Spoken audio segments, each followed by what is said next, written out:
আনাস রাদিয়াল্লাহু আনহু থেকে বর্ণিত, তিনি বলেন যে এক ব্যক্তি আল্লাহ রাসূলের কাছে আসলো, আয়েশা বলল, ইয়া খায়রাল বারিয়া, হে সৃষ্টির সেরা মানুষ, হে সৃষ্টির সেরা সৃষ্টি। হ্যাঁ, বারিয়াতুন বারায়া, বারিয়াতুনের জামা হলো বারায়া, সৃষ্টি।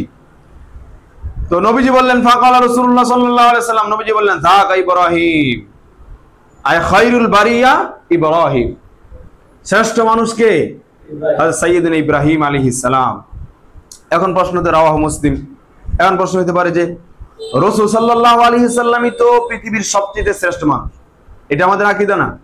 আল্লাহ রাসূল সাল্লাল্লাহু আলাইহি সাল্লাম হলেন পৃথিবীর সবচেয়ে, সমস্ত মাখলুকাতের মধ্যে শ্রেষ্ঠ হলো মানুষ, মানুষের মধ্যে সবচেয়ে শ্রেষ্ঠ শ্রেণী হলো আম্বিয়া কেরাম, আম্বিয়া কেরামের মধ্যে সর্বোত্তম শ্রেষ্ঠ এবং ইমামুল আম্বিয়া, খাতামুল আম্বিয়া, সাইয়্যিদুল আম্বিয়া মুহাম্মদ রাসূলুল্লাহ সাল্লাল্লাহু আলাইহি সাল্লাম, তিনি হলেন সবচেয়ে শ্রেষ্ঠ।